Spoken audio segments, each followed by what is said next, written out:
तो पिछले एपिसोड में टैन्यू ने जियांग काई को मार दिया था और फिर वो वहीं पर बैठकर कल्टीवेशन प्रैक्टिस भी करने लगा था। लेकिन तभी हम देखते हैं कि फेंग केंगहाई भी कुछ चीफ और एल्डर को अपने साथ में लेकर यहाँ पर आ जाता है, जिसके बाद जियांग का साथी उसे बताता है कि टैन्यू ने ही जियांग को मारा है। लेकिन मिस मीरोंग यहाँ पर टैन्यू को अपने सामने जिंदा देख पूरी तरह से हैरान हो गई होती है और फिर कहने लगती है कि वह तो अभी भी नहीं मरा। लेकिन वहीं फेंग केंगहाई अब टैन्यू के ऊपर बहुत ज्यादा गुस्सा हो गया होता है और फिर वो टैन्यू से कहता है कि मेरे ग्रैंडसन को मारने की तुम्हारी हिम्मत कैसे हो गई। तब इस पर टैन्यू से कहता है कि कुछ भी करने से पहले आप एक बार मेरे भी बात को सुन लीजिए और फिर उसे बताता है कि 2 घंटे पहले जियांग ने मेरे साथ में जबरदस्ती चैलेंज किया था, लेकिन मुझे ऐसा लगता है कि उसके पास में उतनी अच्छी एबिलिटी नहीं थी जिसके वजह से वो मेरे अटैक के सामने कुछ भी नहीं कर पाया और बड़े अफसोस की बात है कि वो इसमें मारा गया। लेकिन इसके बाद भी उसके बाकी साथी मुझसे इस बात का बदला लेना चाहते थे, जिसके वजह से आखिरकार मुझे उनके साथ में भी फाइट करना पड़ा और इस तरह से वे लोग भी इसमें मारे गए। जिसके बाद हम देखते हैं कि इसके बारे में जानकर फेंग केंगहाई टैन्यू के ऊपर और भी ज्यादा गुस्सा हो जाता है और फिर उससे कहने लगता है कि तुमने तो यहाँ पर इतने सारे लोगों को मार दिया, लेकिन इसके बाद भी तुम्हारी इतनी हिम्मत हो गई कि तुम इसके बारे में मुझसे आर्ग्यू करने लगे। इसी के साथ वो उसे कहता है कि भले ही सेक्ट मास्टर तुम्हें बहुत ज्यादा पसंद करते हैं, लेकिन असल में आज तुम्हें मेरे हाथों से कोई भी नहीं बचा पाएगा और अब तुम भी यहाँ पर मरने के लिए रेडी हो जाओ। तब इसकी ऐसी बातें सुनकर टैन्यू से कहता है कि सबसे पहले तुम इस मेमोरी इमेज को देख लो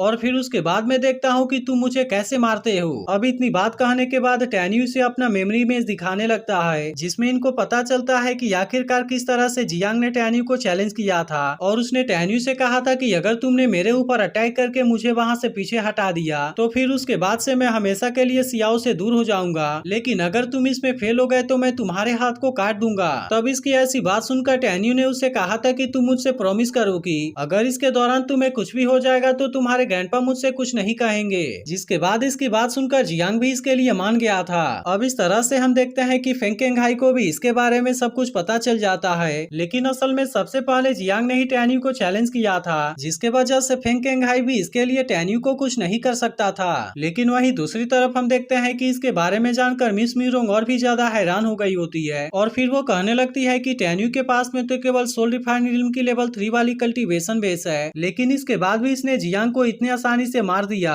और इसके अलावा इसने तो जियांग के साथ वाले लोगों को भी मार दिया जिनके पास में सोल रिफाइनड इल्म के लेवल 8 वाली कल्टीवेशन बेस थी। इसके बाद वो कहने लगती है कि टैन्यू तो पिछले 3 सालों से गायब था और सच में वह तो पहले से काफी पावरफुल हो गया है। तभी टैन्यू फेंग केंगहाई से कहता है कि अब तो तुम्हें भी इसके बारे में सब कुछ पता चल गया, लेकिन क्या इसके बाद भी तुम इसके लिए मुझे मारना चाहते हो। जिसके बाद हम देखते हैं कि इसके बारे में सुनकर फेंग केंगहाई को इसके ऊपर और भी ज्यादा गुस्सा आता है और फिर उससे कहता है कि तुम तो सच में काफी निर्दयी हो, लेकिन आखिरकार अब वह इसके लिए टैन्यू को कुछ भी नहीं कर सकता था। इसके बाद टैन्यू फेंग केंगहाई से कहता है कि जो लड़का तुम्हें बुलाने के लिए गया हुआ था असल में उसने भी बाकी लोगों से मुझे मारने के लिए कहा था और इसीलिए सेक्ट के रूल के हिसाब से अब इसके भी कल्टीवेशन को डिस्ट्रॉय कर देना चाहिए। जिसके बाद हम देखते हैं कि इसके बारे में सुनकर उस लड़के की हालत भी खराब हो जाती है और फिर वो फेंग केंगहाई से कहने लगता है कि मुझसे गलती हो गई, लेकिन प्लीज आप इसके लिए मुझे माफ कर दीजिए। लेकिन तभी हम देखते हैं कि फेंग केंगहाई गुस्से में अटैक करके उसे भी मार देता है। अब इस तरह से हम देखते हैं कि फेंग केंगहाई अपने एल्डर को लेकर यहाँ से चला गया था। जिसके बाद मिस मीरोंग कहने लगती है कि टैन्यू ने ऐसा करके बिल्कुल भी सही नहीं किया और मुझे पूरा यकीन है कि अब इसे मरने से कोई भी नहीं बचा पाएगा।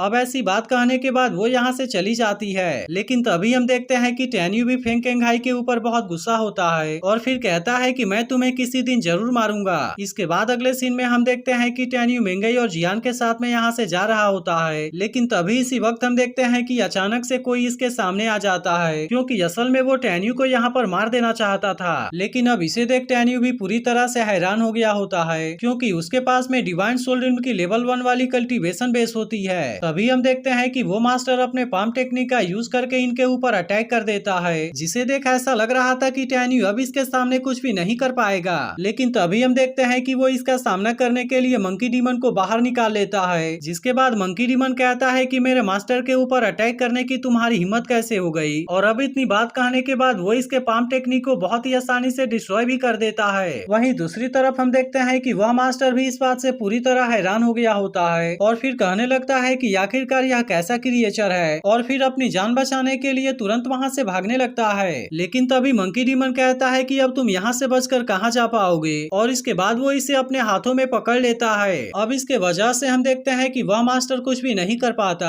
और फिर आखिरकार मंकी डीमन उसे मार देता है। लेकिन तभी हम देखते हैं कि उसका सोल यहाँ से भागने लगा था, जिसे देखते ही मंकी डीमन तुरंत अपने पावर का यूज करके उसे पकड़ लेता है। इसके बाद हम देखते हैं कि उसने इसे टैन्यू के सामने फेंक दिया था। अब इसके वजह से हम देखते हैं कि उस मास्टर की हालत और भी ज्यादा खराब हो गई होती है, जिसके बाद वो टैन्यू के सामने अपने जान की भीख मांगने लगता है और कहता है कि प्लीज तुम मुझे यहाँ से रिलीज कर दो। लेकिन इस पर टैन्यू कहता है सबसे पहले तुम मुझे बताओ कि आखिरकार तुम हो कौन और तुम्हें यहाँ पर भेजा किसने था। तब इस पर वो मास्टर इसे बता देता है कि मैं असल में फेरीगेट के वेपन डिवीजन का डीकन हूँ और तुम्हें मारने के लिए फेंग केंघाई ने मुझे यहाँ पर भेजा था। तब इसके बारे में सुनकर मेंगई और जियान पूरी तरह से हैरान हो जाते हैं। लेकिन तभी टैन्यू कहता है मुझे पता था कि यह काम फेंग केंघाई का ही होगा और फिर इसीलिए वो डिसाइड करता है कि वो फेंग केंघाई को अपने हाथों से जरूर मारेगा। लेकिन तभी इसी बीच हम देखते हैं कि वो मास्टर फिर से टैन्यू के सामने अपने जान की भीख मांगने लगता है और वो कहने लगता है कि आज के बाद मैं तुम्हारे साथ में कुछ भी नहीं करूंगा और इसके अलावा मैं तो सेक्ट को भी छोड़कर यहाँ से चला जाऊंगा। लेकिन इसके बाद भी हम देखते हैं कि टैन्यू इसके ऊपर थोड़ा सा भी दया नहीं दिखाता और फिर वो मंकी किंग से इशारा करके इसे मार देने के लिए कहता है। जिसके बाद हम देखते हैं कि मंकी किंग भी अब इसके लिए रेडी हो गया होता है और फिर वो अपने पावर का यूज करके इसके सोल को डिस्ट्रॉय कर देता है। लेकिन इसके बाद टैन्यू मंकी डीमन से अंदर चले जाने के लिए कहता है। तभी इसी बीच हम देखते हैं कि मेंगई इस बात से पूरी तरह हैरान होती है, जिस पर टैन्यू से कहता है कि तुम इसके बारे में बिल्कुल भी चिंता ना करो और जब हम जियान को उसके 5 सोल डिवीजन में छोड़ने के लिए जाएंगे तब उसके दौरान मैं तुम्हें इसके बारे में सब कुछ बता दूंगा।